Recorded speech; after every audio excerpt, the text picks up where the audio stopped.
Welcome to Books and More, the channel where ideas come alive through the world's most inspiring books. Here, we explore powerful stories, timeless lessons, and groundbreaking ideas that change how we see the world. In today's video, we dive into Why Nations Fail by Daron Acemoglu and James A. Robinson, a masterpiece that uncovers the true reason behind prosperity and poverty.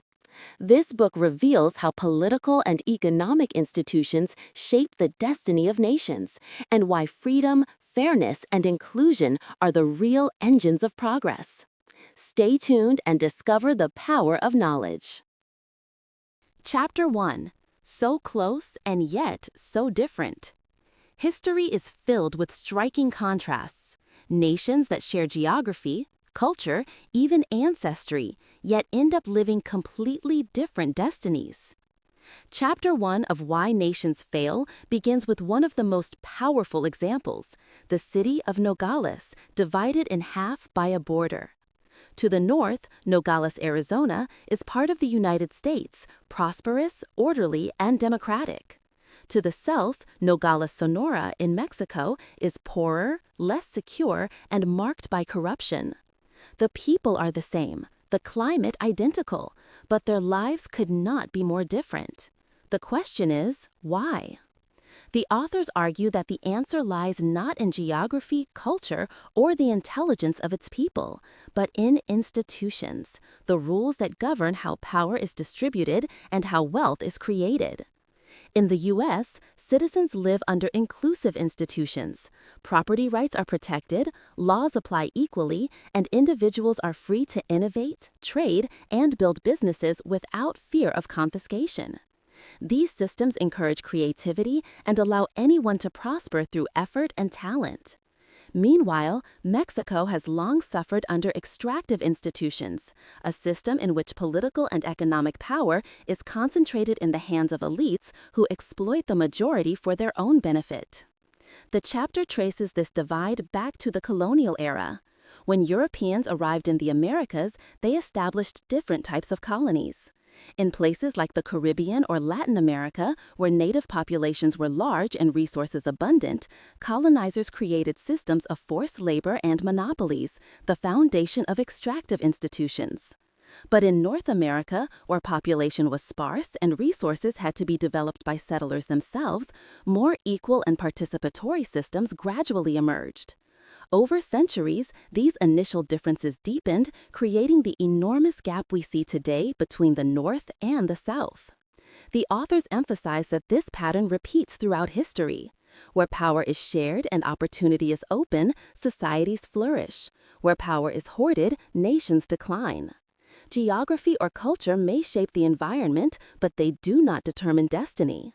Even countries with similar natural advantages can diverge sharply if one builds inclusive institutions while the other reinforces extraction and inequality. In the end, Chapter 1 introduces the central thesis of the book. Prosperity is not a gift of nature, but a product of human design. Nations fail not because their people are lazy or their lands infertile, but because their leaders choose systems that favor control over creativity and privilege over participation. The fate of a country, therefore, depends on its institutions, on whether they open doors for everyone or close them for all but a few. Chapter 2: Theories That Don't Work. Throughout history, countless explanations have been offered for why some nations prosper while others remain poor, from geography and culture to ignorance and luck. In Chapter 2, the authors dismantle these traditional theories one by one, arguing that none of them truly explain the roots of prosperity or failure.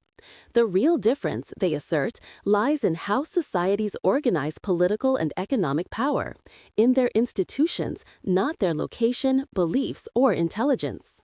First, they challenge the geography hypothesis, which claims that countries in tropical regions are poor because of unfavorable climates or diseases. The authors counter this idea with clear examples.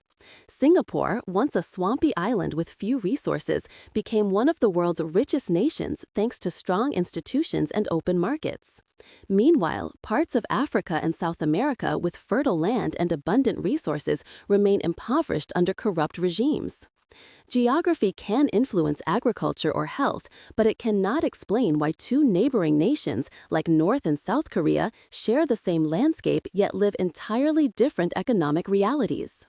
Next, they refute the culture hypothesis, the idea that certain beliefs or religions encourage hard work and innovation, while others breed laziness or corruption.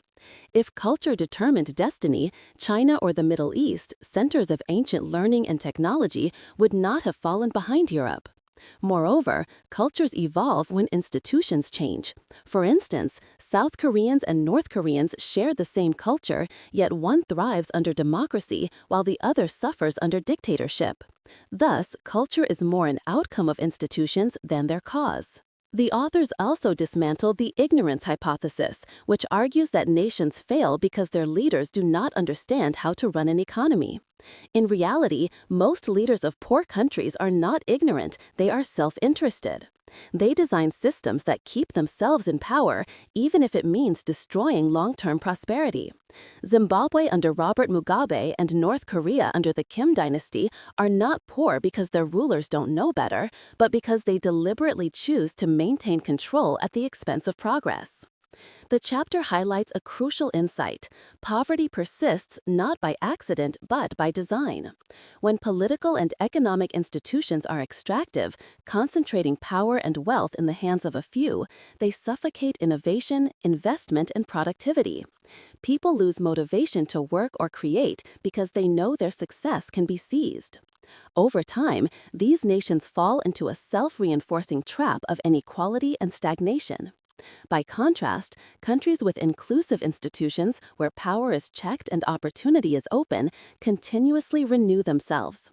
The rule of law protects property, competition fuels growth, and creativity thrives. This is why some societies advance and others decay, even when they begin from similar starting points. In closing, Chapter 2 establishes a vital foundation for the book's argument. Prosperity is political. Nations fail not because of nature or culture, but because of the choices their leaders make. Choices about who holds power, who benefits from growth, and who gets to shape the rules of the game. Chapter 3: The Making of Prosperity and Poverty. Chapter 3 delves into the heart of the book's central argument, that the wealth or poverty of nations is created by human choices, not predetermined by fate. Prosperity is born where political and economic institutions are inclusive, distributing power broadly and rewarding innovation. Conversely, poverty takes root where institutions are extractive, concentrating control in the hands of a few who exploit the many. The story of humanity's uneven development, the authors argue, is the story of how these two types of systems have evolved and clashed throughout history. The chapter begins by tracing how institutions shape incentives, the invisible force that drives progress or decline. In societies with inclusive institutions, individuals are free to pursue ideas, build businesses, and keep the fruits of their labor. This freedom creates a cycle of innovation and competition, pushing the economy forward. But under extractive regimes, people know that success invites expropriation. The more they create, the more they risk losing. As a result, creativity is stifled and the economy stagnates. The authors use vivid historical contrasts to illustrate this principle. In medieval Venice, early republican institutions empowered merchants and allowed broad participation in trade and governance. This inclusiveness fueled an economic boom that made Venice one of the richest cities in the world. But as elites began to fear losing their privilege, they gradually restricted political access and monopolized trade. Once open and dynamic, Venice became rigid and hierarchical, and its prosperity withered. The lesson is clear. When power becomes concentrated, growth inevitably slows. The same dynamic can be seen in the divergence between North and South America. Spanish colonizers in the South created extractive systems based on forced labor and resource exploitation, enriching a few while impoverishing the rest.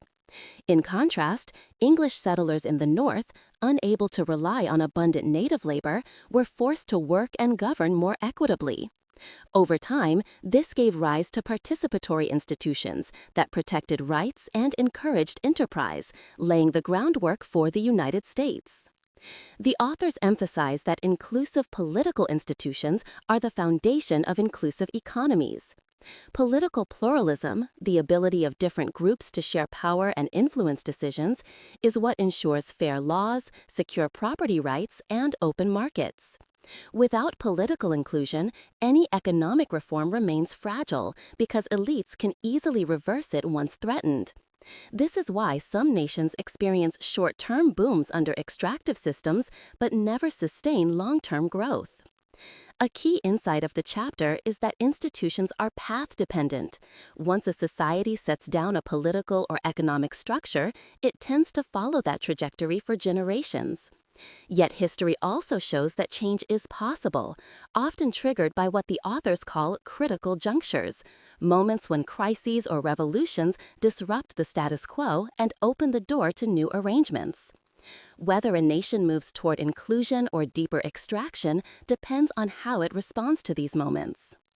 In conclusion, Chapter 3 lays out the core logic that underpins the entire book. Nations are not poor because of ignorance or destiny, but because of their institutions, and those institutions are shaped by who holds power. Prosperity is a political choice. When power is shared and opportunity is open, people create, economies flourish, and societies rise. Chapter 4: Small Differences and Critical Junctures. History does not move in a straight line. Nations rise and fall not by chance, but through critical junctures, turning points where societies are forced to make defining choices. In Chapter 4, the authors explain how small institutional differences, when amplified by major historical events, can set countries on entirely opposite paths of prosperity or failure. The chapter begins with the Atlantic trade revolution of the 17th century. As European powers expanded overseas, England, France, and Spain all faced the same opportunity: vast new markets and wealth. Yet the results were strikingly different. In Spain and France, monarchs monopolized trade, enriching the crown and tightening their control. In England, however, royal authority was already limited, allowing merchants to gain power and wealth independently. These new economic elites began to challenge the monarchy, eventually leading to the English Civil War and the Glorious Revolution. The outcome was a shift of power from king to parliament and the birth of inclusive political institutions that protected property rights, encouraged competition, and laid the foundation for the Industrial Revolution. In contrast, Spain and France remained trapped in systems where power and wealth were concentrated. The same global opportunity, trade, produced growth in one country and stagnation in another because the underlying institutions shaped how that opportunity was used. Small initial differences in political power distribution led to massive divergence over time. The authors extend this logic to other critical moments, such as the Black Death in 14th century Europe. The plague wiped out nearly half the population, creating a severe labor shortage. In Western Europe, where peasants already enjoyed some autonomy, this forced nobles to grant higher wages and freedoms, accelerating the decline of feudalism. But in Eastern Europe, where elites had total control, the opposite occurred. Nobles tightened their grip, imposing harsher labor conditions and reinforcing second serfdom. The same event, but two radically different outcomes, one paving the way to freedom and capitalism, the other deepening exploitation and poverty. The authors call this the institutional feedback loop. Inclusive institutions respond to shocks with adaptation and reform, becoming even more resilient. Extractive institutions, by contrast, respond with repression, perpetuating decline. Once these paths diverge, they tend to reinforce themselves, making reversal increasingly difficult. The chapter also explores how the slave trade in Africa exemplified a destructive critical juncture.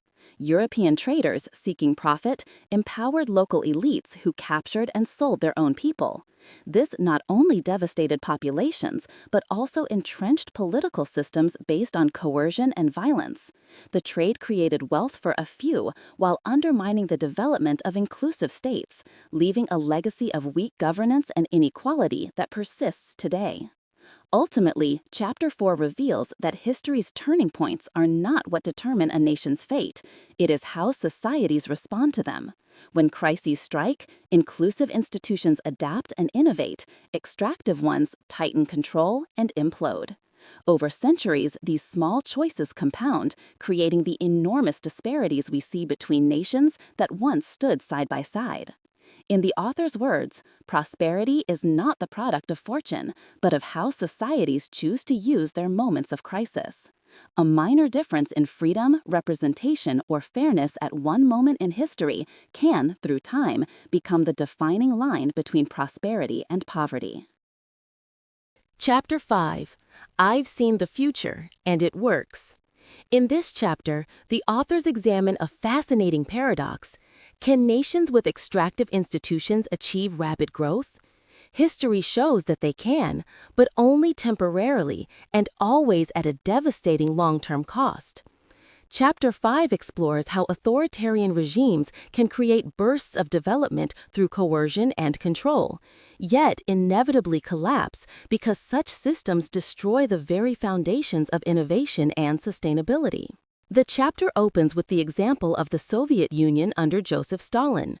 Through brutal industrialization policies, forced collectivization, and centralized planning, the USSR transformed from a backward agrarian state into an industrial superpower within a few decades. It sent the first man into space and rivaled the United States militarily. But beneath the facade of success lay fear, repression, and inefficiency. Millions died in famines and purges, and because innovation was dictated from above rather than inspired from below, the system could not adapt. Once the pressure of coercion weakened, the Soviet economy collapsed, revealing that growth built on fear is never sustainable. The authors generalize this lesson. Extractive growth is a short-term illusion. Such systems can mobilize resources and labor, but they cannot foster creativity or self-sustaining progress. Innovation, the true engine of long-term prosperity, only thrives under freedom, when individuals are safe to experiment, fail, and try again without fear of punishment. In extractive regimes, every innovation threatens those in power because it changes the status quo. As a result, leaders suppress change to preserve control, even at the cost of national decline. The authors then turn to modern China, drawing cautious parallels with the Soviet case. China's astonishing growth since the late 20th century has lifted hundreds of millions out of poverty, but it remains a politically extractive system. The Communist Party maintains strict control over political life. Censorship limits freedom of thought, and power remains concentrated. While economic reforms have allowed partial inclusion, the underlying system still prioritizes stability over freedom. The authors warn that as China's economy matures, the same tensions that doomed the Soviet Union between control and creativity may reemerge. Growth that depends on fear, not freedom, eventually reaches its limit. The chapter also revisits earlier examples, such as the Maya civilization and the Kingdom of Cuba in Central Africa, where early achievements in technology and governance were undone by centralized power. The Maya, despite their astronomical and architectural brilliance, exhausted their environment and descended into warfare because their rulers sought tribute rather than progress. The Kingdom of Cuba, though initially prosperous, stagnated when power became hereditary and innovation was discouraged. Across time and geography, the pattern is the same. Extractive institutions can build, but they cannot renew. The authors conclude with a fundamental insight. Lasting prosperity depends not on how much a nation can produce, but on how much it can innovate. Innovation requires trust, freedom, and security, conditions impossible under repression. Inclusive institutions may grow more slowly at first, but they create the stable foundation for sustained progress. Extractive institutions, no matter how impressive their early gains, are like fires fed by dry wood. They blaze brightly for a moment, then burn themselves out. In the end, Chapter 5 is both a warning and a reminder. The future may seem to work under dictatorship, but it never lasts. Real development is not measured by grand monuments or growth rates, but by whether a society empowers its people to think freely, act boldly, and shape their own destiny. Chapter 6. Drifting Apart. In Chapter 6, the authors explain how nations that once stood on similar ground gradually drifted apart, creating the vast gap between the world's rich and poor countries we see today. This divergence, they argue, is not the result of geography or luck, but of how small institutional differences, over time, compound into completely different trajectories of development. When a society establishes inclusive institutions, power is distributed broadly, laws protect rights, and individuals are free to participate in both politics and the economy. These conditions generate a virtuous cycle. Economic growth strengthens political representation, and political freedom encourages innovation and investment. Over time, this positive feedback deepens inclusiveness and prosperity. But when societies are built on extractive institutions, where elites monopolize power and wealth, every reform is blocked. The ruling class resists change, fearing the loss of privilege. The result is a vicious cycle of stagnation, inequality, and repression. The authors illustrate this process through historical contrasts. After the Glorious Revolution of 1688, England institutionalized parliamentary power, the rule of law, and property rights. These reforms created a stable foundation for the Industrial Revolution. Meanwhile, countries like Spain and Russia maintained rigid hierarchies where kings and nobles clung to absolute authority. Without freedom or competition, innovation was suppressed, and economic progress lagged far behind. The same pattern appeared across continents. In Africa, the expansion of the Atlantic slave trade in the 17th and 18th centuries presented new economic opportunities. Some African rulers, however, chose to profit from slavery rather than develop trade or industry, creating societies built on violence and exploitation. At the same time, in Europe, commerce fostered new middle classes, merchants, entrepreneurs, and thinkers, who pushed for greater political freedom. Thus, while Europe moved toward inclusion and progress, Africa's institutions grew more extractive and self-destructive. The authors describe this as institutional inertia. Once a pattern of governance is established, it tends to reinforce itself. In extractive systems, elites use power to protect privilege, shape laws, and silence opposition, ensuring that no one can challenge their dominance. Over generations, these small differences between nations, a parliament here, an absolute monarchy there, evolve into enormous disparities in wealth and freedom. Importantly, the authors emphasize that poverty is not a static condition. It is the product of ongoing political choices. Once extractive institutions take root, they are incredibly difficult to dismantle, because those who benefit from them control the very mechanisms of change. This explains why revolutions in many poor countries often replace one elite with another, leaving the underlying system intact. In closing, Chapter 6 highlights the enduring truth that institutions, not culture or climate, determine the destiny of nations. Inclusive systems encourage cooperation, fairness, and creativity, pulling societies forward. Extractive ones breed mistrust, corruption, and decay, dragging them backward. Over time, these opposing forces push nations further apart, until the world becomes divided into two realities, one of freedom and prosperity, and the other of oppression and poverty. Thus, the drift between nations is not natural. It is the long shadow cast by centuries of human decisions about who holds power and how it is used. Chapter 7. The Turning Point. History often hinges on a few decisive moments when nations face a choice, to cling to the past or to build a new future. In Chapter 7, the authors explore one of the most important of these turning points, the Glorious Revolution of 1688 in England, and how it set the country on a path toward inclusive institutions, democracy, and eventually the Industrial Revolution. Before 1688, England was not so different from other European monarchies. The king controlled land, trade, and taxation. Property rights were insecure, and any challenge to royal authority could lead to imprisonment or death.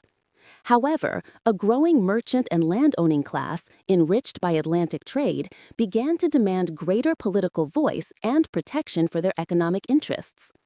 Tensions between the monarchy and Parliament escalated into the English Civil War, the execution of Charles I, and, decades later, the Glorious Revolution, when William and Mary accepted the crown under constitutional limits. This event was transformative. For the first time, the monarch's power was constrained by Parliament, and the rule of law applied even to the sovereign. The principle of "the king rules but does not govern" emerged, marking the dawn of modern constitutional government. These political changes paved the way for inclusive economic institutions. Property rights were protected, contracts were enforceable, and individuals could invest, innovate, and trade freely without fear of confiscation. This unleashed a wave of entrepreneurship and invention that would later ignite the Industrial Revolution. The authors contrast this with other European nations. In Spain, France, and Austria, monarchs maintained absolute authority, suppressing dissent and monopolizing economic opportunity. The merchant classes in these countries were either too weak or too dependent on royal favor to push for reform. As a result, the same global forces, exploration, trade, and industrial opportunity that fueled England's rise reinforced stagnation elsewhere. Where power was shared, societies flourished. Where it remained concentrated, they fell behind. Crucially, the authors argue that the Glorious Revolution was not a sudden enlightenment, but the culmination of centuries of social struggle. Institutional change happens when a broad coalition, merchants, gentry, and commoners, becomes strong enough to challenge entrenched elites. When political and economic interests align in favor of reform, a society can break free from extractive systems. In other words, freedom is not granted from above, it is won from below. After 1688, England entered a period of remarkable stability and growth. Inclusive institutions not only encouraged innovation, but also prevented the reemergence of tyranny. Inventors like James Watt and entrepreneurs like Richard Arkwright could prosper because their ideas and property were protected by law. The Industrial Revolution, therefore, was not merely a technological miracle, it was the logical consequence of political inclusion. The authors conclude that the Glorious Revolution illustrates a timeless truth. The key to national prosperity is the balance of power. When no single group dominates, when laws constrain authority, and when opportunity is open to all, a nation can achieve enduring progress. England's success was not due to geography, culture, or luck, but to its ability to transform conflict into reform. In the end, Chapter 7 delivers a profound lesson. One decisive shift in political power, one turning point, can determine the fate of generations. England chose inclusion and flourished, others chose repression and decline. History, therefore, is not destiny. It is the story of choices, and of the courage to make them. Chapter 8. Not on Our Turf: Barriers to Development. Chapter 8 explores one of the most powerful ideas in Why Nations Fail: the fear of creative destruction, the tendency of ruling elites to block progress because it threatens their power. Throughout history, many societies have had the chance to advance, but chose to suppress innovation and knowledge, building walls instead of bridges. The authors call these walls the barriers to development, and they are almost always erected by those who fear losing control. The chapter opens with the story of Johannes Gutenberg's printing press, invented in the 15th century. In Europe, this technology revolutionized communication, education, and thought. Books became cheaper, literacy spread, and the Reformation and Enlightenment took root. But in the Ottoman Empire, printing in Arabic was banned for nearly 3 centuries. The sultans and religious elites feared that widespread literacy and free thought would undermine their authority. By suppressing this transformative innovation, they effectively froze the empire's intellectual and economic progress while Europe surged ahead. This, the authors argue, is not an isolated example. It is a recurring pattern. Extractive institutions resist change not because they fail to see its benefits, but because they understand them too well. Innovation redistributes power. It creates new opportunities and new groups of influence. For entrenched elites, this is a threat. So rather than embracing progress, they often destroy it before it takes root. A similar tragedy unfolded in Ming Dynasty China, which once led the world in technology and exploration. In the early 15th century, Admiral Zhang Hai's fleets sailed across the Indian Ocean, reaching as far as Africa. China had the capacity to dominate global trade centuries before Europe, but the imperial court, fearing that foreign contact would weaken central control, banned overseas voyages and shipbuilding. The result was a self-imposed isolation that turned a once dynamic empire into a stagnant one. The same logic applied in Austria-Hungary, Russia, and Ethiopia, where ruling classes repeatedly crushed attempts at industrialization and reform. In each case, elites feared that modernization would empower commoners, undermine aristocratic privilege, or invite social unrest. As a result, whenever the door to progress opened, it was swiftly slammed shut. Development, therefore, is not hindered by ignorance, but by deliberate obstruction. The authors emphasize that these barriers persist even in the face of overwhelming evidence. When the status quo benefits those in power, logic and progress are irrelevant. The Ottomans, Chinese emperors, and African kings who collaborated in the slave trade all made rational choices, rational for themselves but disastrous for their societies. By choosing to protect privilege over potential, they condemned their nations to decline. This phenomenon is not just a relic of the past. Even today, many governments restrict free speech, limit education, or control technology, all in the name of stability. But as the authors make clear, stability without freedom is an illusion. It breeds fragility, not strength. Societies that suppress innovation may appear orderly, but they are rotting from within. In conclusion, Chapter 8 delivers one of the book's most important messages. Nations fail not because they lack knowledge, but because those in power fear losing it. Progress is political before it is economic or technological. When ideas are silenced and opportunities blocked, a society cannot grow, no matter how brilliant its people or rich its resources. The true enemy of development is not ignorance, but fear. Fear of change, fear of freedom, and fear of the future itself. Chapter 9. Reversing Development. In Chapter 9, the authors explore one of history's most tragic patterns, how entire regions that were once prosperous fell into decline when extractive institutions took hold. Development, they argue, can move backward just as easily as it can move forward. When political and economic systems are built to exploit rather than empower, progress not only stops, it reverses. The chapter opens with the story of the Moluccas Islands in present-day Indonesia, once known as the Spice Islands. In the 16th century, these islands were among the wealthiest places on Earth, producing cloves and nutmeg, treasures that drove global trade.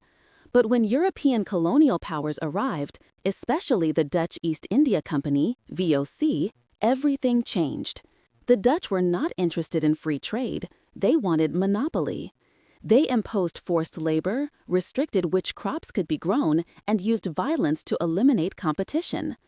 On the Banda Islands, they massacred nearly the entire local population to seize control of nutmeg production. The result was devastating. A thriving trading hub turned into a brutal plantation system. This story, the authors explain, represents a broader process they call reversed development.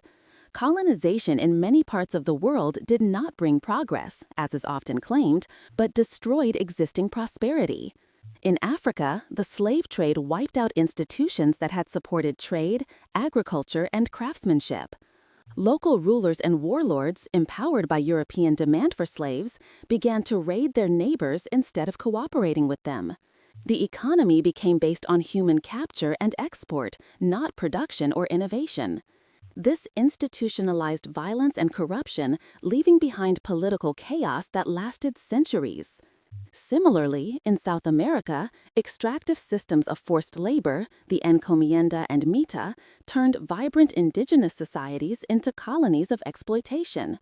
The wealth from silver and gold mines flowed to Europe, enriching a few elites while impoverishing millions. Where trade and technology could have spread prosperity, colonialism entrenched inequality and dependency. The authors argue that this pattern has a clear logic. When economic opportunities depend on exploitation, elites have no incentive to build inclusive systems. Instead, they create political orders designed to maintain control. Armies to suppress dissent, laws to protect monopolies, and institutions that reward obedience rather than innovation. Over time, these extractive structures reproduce themselves, ensuring that poverty and repression persist even after the colonizers leave. They also challenge the myth that globalization and trade automatically bring prosperity. Trade only fosters growth when it takes place within inclusive institutions, where individuals are free to participate and benefit. Under extractive regimes, however, trade becomes another tool of domination. The slave trade, colonial monopolies, and modern resource exploitation all prove that when power is concentrated, global integration can deepen poverty rather than reduce it. Finally, the authors connect this historical pattern to the present day. Many modern developing countries still suffer from the legacy of reversed development. Their economies rely on exporting raw materials, their governments remain authoritarian, and their political elites mirror the colonial powers they once replaced. Without reforming their institutions, these nations are trapped in the same cycle of exploitation that began centuries ago. In conclusion, Chapter 9 makes a powerful point. Development is not inevitable, it can be undone. Nations do not fail because of bad luck or lack of knowledge, but because of deliberate choices to extract rather than include. When societies allow power to serve privilege instead of people, progress turns backward. The road to prosperity is fragile, and history reminds us that even the richest lands can become poor when greed replaces freedom and fear replaces opportunity. Chapter 10: The Spread of Prosperity. In Chapter 10, the authors explore how prosperity, once it emerges in one place, can spread beyond its origins, transforming entire regions. Yet, this diffusion is never automatic. The benefits of progress reach only those societies capable of adopting inclusive institutions. Where elites cling to power and resist reform, opportunities pass by, leaving nations trapped in poverty even as their neighbors advance. The story begins with the Industrial Revolution in England, the moment when human productivity soared through innovation and technology. The revolution's impact rippled outward across Europe and eventually the world. However, not all countries were able to harness its power. Nations such as France, the Netherlands, and later the United States adopted industrialization quickly because they already had relatively inclusive political and economic institutions. They protected property rights, encouraged enterprise, and limited the power of monarchs. But others, including Spain, Portugal, and Russia, remained stagnant under rigid hierarchies where privilege and patronage ruled. Even with access to the same machines and ideas, their extractive institutions suffocated creativity and investment. The authors compare Belgium and Austria-Hungary to illustrate this dynamic. Both were located at the heart of Europe and had similar resources. Yet Belgium became one of the first industrialized nations, while Austria-Hungary lagged behind. Why? Because Belgium's constitutional monarchy created political openness and legal protection for entrepreneurs, while Austria-Hungary's aristocracy resisted reform, fearing that industrialization would threaten its control. Small institutional differences turned into vast disparities in wealth and development. This selective spread of progress was not limited to Europe. In Asia, the authors highlight Japan's Meiji Restoration as a striking example of successful institutional reform. By abolishing feudal privileges, investing in education, and encouraging modern industry, Japan broke free from centuries of isolation and became the first non-Western industrial power. Meanwhile, other nations in Asia, including China, India, and much of Southeast Asia, stagnated under colonial domination or feudal systems that preserved elite power. Access to Western technology was not enough. Without inclusive governance, development could not take root. The same pattern unfolded in Africa and Latin America. When global trade expanded in the 19th century, countries with inclusive elements, such as education, property rights, and relative political freedom, used new opportunities to grow. Those ruled by extractive elites simply deepened their dependency, exporting raw materials and importing finished goods, reinforcing inequality instead of overcoming it. The authors call this phenomenon the selective spread of prosperity.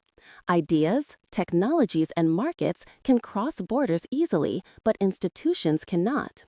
For growth to take hold, a society must have or create the political and social foundations that allow people to use those ideas freely.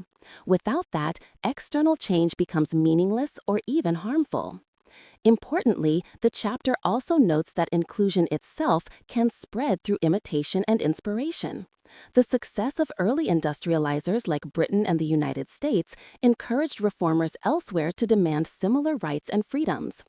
Political revolutions, social movements, and labor reforms in the 19th and 20th centuries often drew directly from these examples, showing that prosperity can indeed contaminate the world in a positive way when people learn that freedom works. In conclusion, Chapter 10 demonstrates that prosperity spreads only where power is shared. Nations do not become rich simply by importing technology or capital, but by transforming their institutions to empower individuals and protect opportunity. Inclusive systems create a self-reinforcing cycle of growth, innovation, and freedom. Extractive ones create dependency and decline. The global map of wealth, therefore, is not the result of luck or geography, but of how societies chose and continue to choose to govern themselves. Chapter 11: The Virtuous Circle, the Power of Inclusive Institutions. Chapter 11 explains how inclusive institutions sustain themselves over time, creating what the authors call a virtuous circle, a self-reinforcing cycle in which freedom, fairness, and innovation strengthen one another.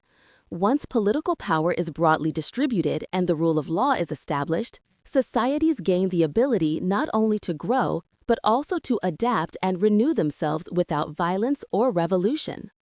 After the Glorious Revolution of 1688, England began to experience this virtuous dynamic. With Parliament now stronger than the monarchy, citizens gained new rights. Property was protected, contracts were honored, and the economy open to all. This balance of power prevented tyranny from returning and created an environment where innovation could flourish.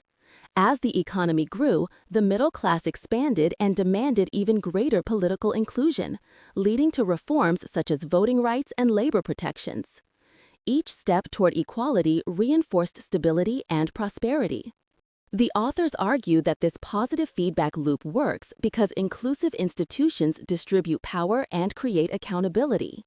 When many social groups share influence, no single faction can dominate the rest. Checks and balances, an independent judiciary, and a free press ensure that corruption and abuse are exposed. Even when conflicts arise, they are resolved through reform rather than revolution. In contrast, extractive institutions lack this flexibility. Since all power is concentrated, any disturbance can bring collapse. The United States provides another example of this virtuous cycle in action. After independence, the U.S. Constitution established limits on power and protected individual rights. Although the country faced crises from civil war to racial inequality, its institutional framework allowed for gradual correction. Each movement for reform, whether the abolition of slavery or the expansion of civil rights, made the nation's democracy stronger. As the authors note, the strength of inclusive systems lies not in perfection, but in the ability to self-correct. The authors identify 3 essential conditions for this virtuous circle to emerge. Political competition. The existence of real choices and opposition prevents power from becoming absolute. Rule of law. Laws apply equally to everyone, including the powerful. Civil society. An active, informed public that holds leaders accountable. When these forces interact, they create a political culture that protects inclusion. Citizens become guardians of the system rather than passive subjects. This civic participation ensures that progress, once achieved, is not easily reversed. Yet, the authors caution that even inclusive societies can slip backward if vigilance fades. Throughout history, elites have tried to capture the state and manipulate institutions for their benefit. Democracies erode when inequality grows unchecked, when the media is silenced, or when the public disengages. The virtuous circle survives only when citizens actively defend it. In closing, Chapter 11 delivers an inspiring but realistic message. Freedom and prosperity are not static achievements. They are living systems that must be nurtured. Inclusive institutions thrive because they allow diversity, dialogue, and dissent. They turn conflict into progress rather than destruction.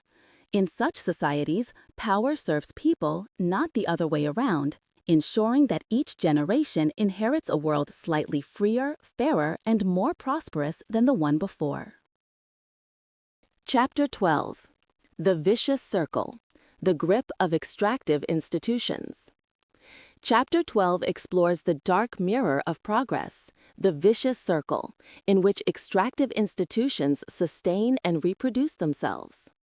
Once power and wealth become concentrated in the hands of a few, those elites use their control to maintain their dominance, suppress reform, and block any challenge to their rule.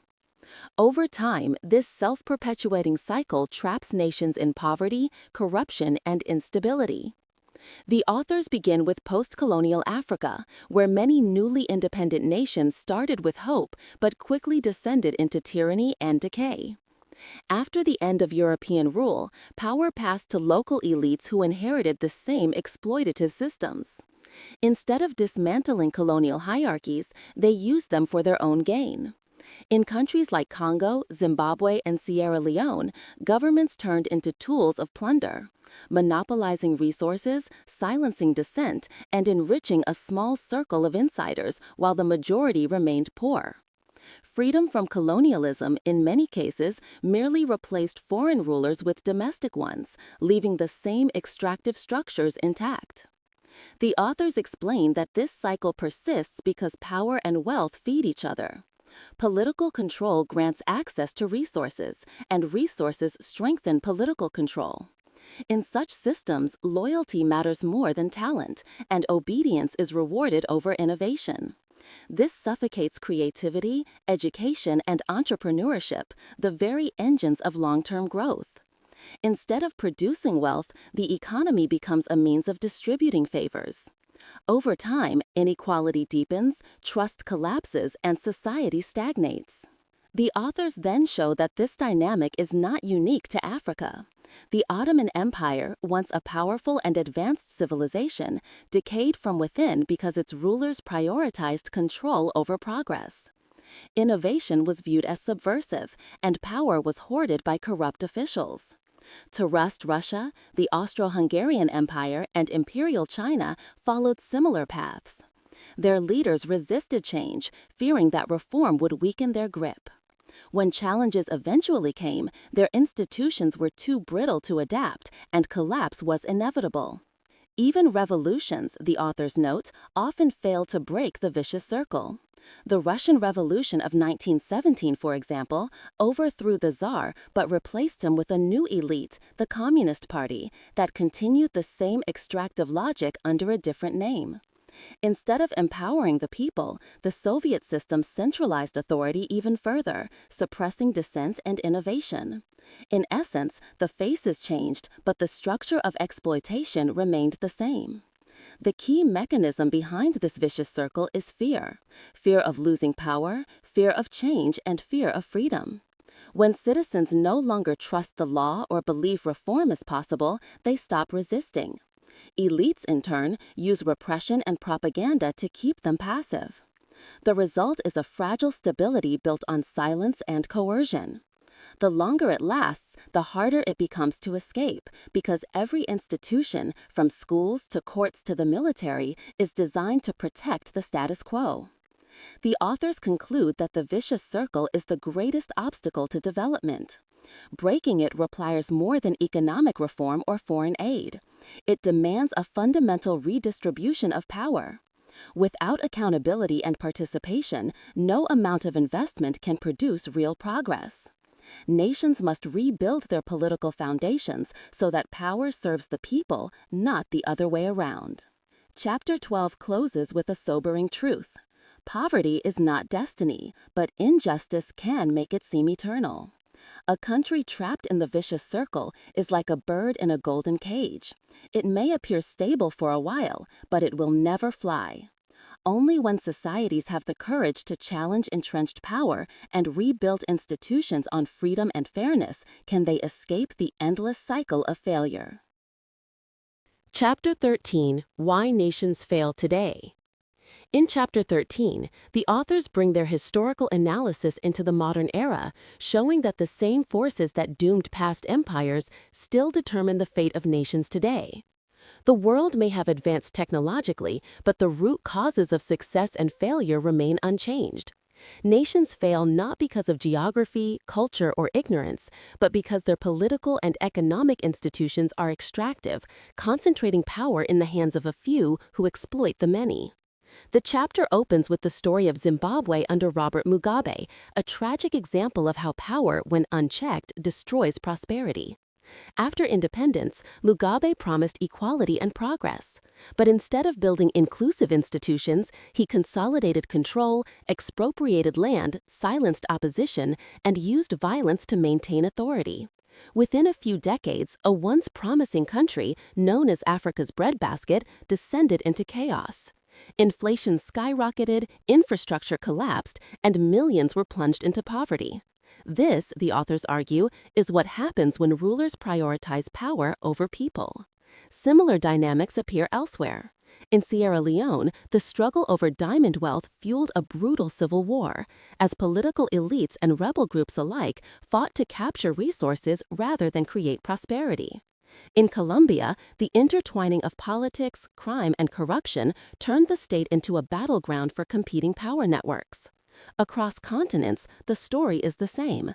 Extractive institutions are designed to benefit a few and thus perpetuate poverty, violence, and instability. The authors emphasize that modern extractive systems are often disguised as democracies. Many countries hold elections, have parliaments, and even constitutions, but behind this facade, power remains concentrated. Political leaders manipulate laws, control the media, buy loyalty, and suppress dissent. These paper democracies may appear legitimate, but function no differently from the autocracies of the past. The result is stagnation, a form of controlled failure where change is impossible because the system itself is built to resist it. A particularly important point in this chapter is the illusion of progress. Some regimes use temporary economic growth to justify repression. High commodity prices or foreign investment can create short-term booms, but because the underlying institutions are extractive, the gains never reach the people. The economy becomes dependent on resource rents or patronage, not innovation or productivity. When conditions change, collapse follows, just as it did in the Soviet Union or Mugabe's Zimbabwe. The authors also warned that foreign aid and international intervention often reinforce extractive systems. When money flows into corrupt regimes without accountability, it strengthens the very elites who block reform. Instead of empowering citizens, aid sustains oppression. Lasting development, they argue, cannot be imported. It must come from internal political change, from societies reclaiming control of their institutions. Importantly, the chapter reminds readers that even nations with inclusive traditions are not immune. Democracies can decay if inequality grows unchecked and the wealthy begin to manipulate politics for their own benefit.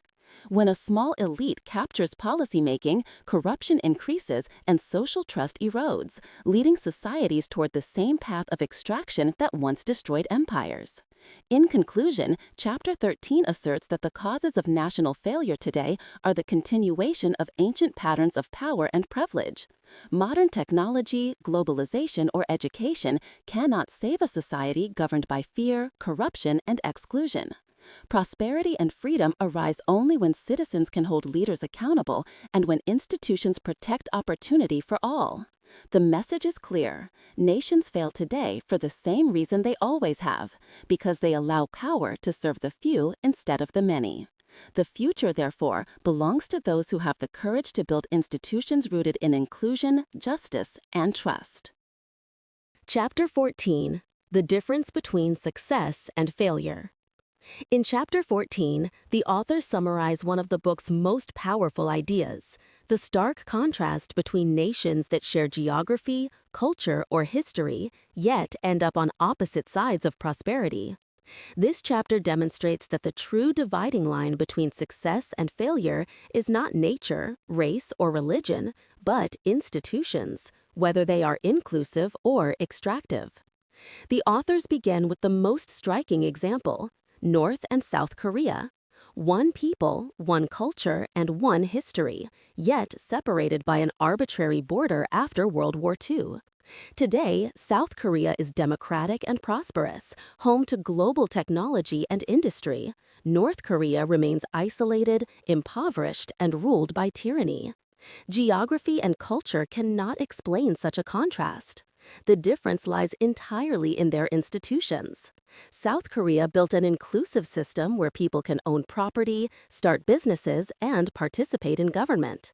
North Korea constructed an extractive system that stifles freedom and innovation to protect the power of a ruling elite. Inclusive institutions, the authors explain, create a positive feedback loop between freedom, innovation, and prosperity. When people can make their own choices and reap the rewards of their work, they invest, invent, and take risks.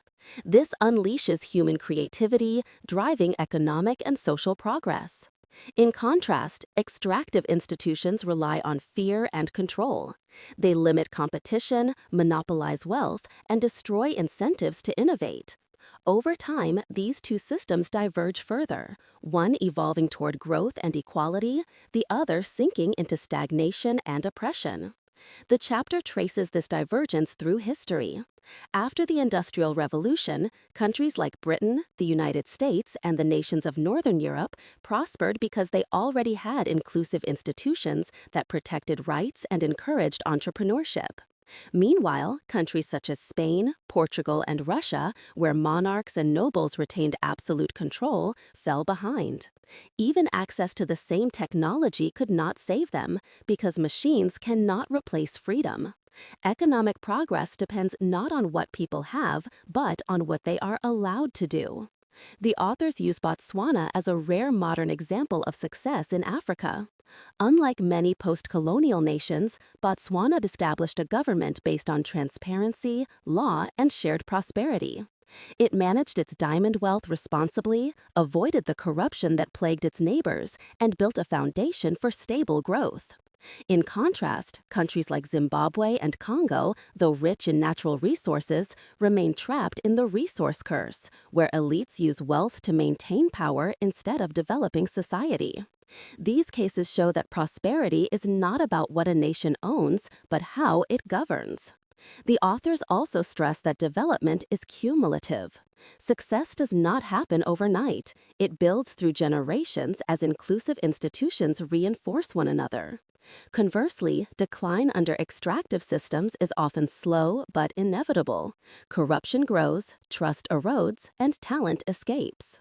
Over time, the small differences in freedom and accountability become enormous divides in wealth and stability. Importantly, the authors reject the idea that failure is permanent. Nations can change direction when crises or social movements disrupt the old order. The Glorious Revolution in England, the Meiji Restoration in Japan, and the end of apartheid in South Africa all show that when citizens demand inclusion and justice, institutions can transform. However, such change requires collective courage and persistence because those who benefit from extraction will always resist reform. In conclusion, Chapter 14 reminds us that the destiny of nations is a matter of choice, not fate. Geography sets the stage, but institutions write the script.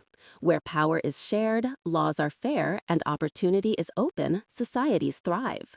Where power is hoarded and freedom suppressed, decline follows. The difference between success and failure, the authors insist, lies not in what nations have, but in what they choose to be, inclusive or extractive, open or closed, free or enslaved by their own fear. Chapter 15. The Building of Inclusive Institutions. In the final chapter of Why Nations Fail, the authors bring their argument full circle with a critical question. How can nations escape the grip of extractive systems and build inclusive institutions? History shows that change is possible, but it is never easy, never quick, and never granted from above. It must be fought for, demanded, and protected by those who refuse to accept oppression as destiny. The authors begin by explaining that institutional change means a redistribution of power, and that is precisely why it is so difficult. Elites who benefit from the current order have no reason to reform it.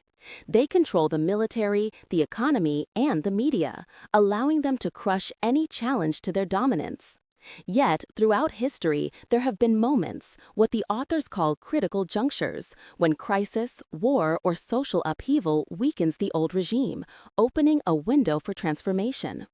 Examples include the Glorious Revolution in England, 1688, the Meiji Restoration in Japan, 1888, and the end of apartheid in South Africa, 1994.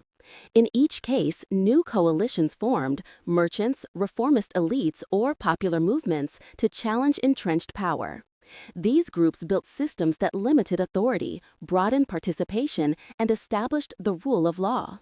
Change did not happen overnight, but once inclusive institutions began to take root, they set off a virtuous circle of accountability and innovation. The authors emphasize that inclusive institutions cannot be imposed from the outside. Foreign aid, economic advice, or international pressure may help at the margins, but sustainable progress must come from within. Nations must develop their own mechanisms for representation, justice, and transparency. When reforms are externally driven, they often fail because they do not alter the underlying balance of power, leaving extractive elites in control. At the same time, the authors highlight the role of leadership and vision. History remembers leaders like Nelson Mandela, who, rather than seeking revenge, chose reconciliation and inclusion. True leadership means understanding that long-term stability requires sharing power, not hoarding it. However, leadership alone is not enough. Inclusive change succeeds only when society itself becomes engaged, when ordinary people demand accountability and refuse to surrender their rights. The chapter also warns that even inclusive systems can erode. When citizens become complacent, when economic inequality widens, or when special interests capture political institutions, democracies can regress toward extraction. The protection of freedom, therefore, is a continuous struggle, not a single victory. As the authors put it, the greatest threat to liberty is not external invasion, but internal decay, when societies forget that institutions survive only through constant vigilance and participation. Ultimately, the authors end on a note of hope. Every nation can change its path. History is full of societies that seemed trapped in tyranny or poverty but managed to reform through collective courage.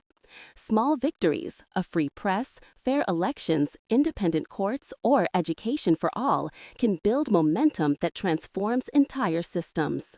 Once citizens believe their voices matter, the cycle of inclusion begins. The final message of the book is both simple and profound. Prosperity is a choice. Nations fail because people allow power to remain unchallenged. They succeed when they build systems that empower everyone. Inclusive institutions, grounded in freedom, fairness, and accountability, are the true engines of progress. The future, the authors conclude, is not predetermined by geography or fate, but by the willingness of societies to fight for justice, to share power, and to believe that freedom belongs to all.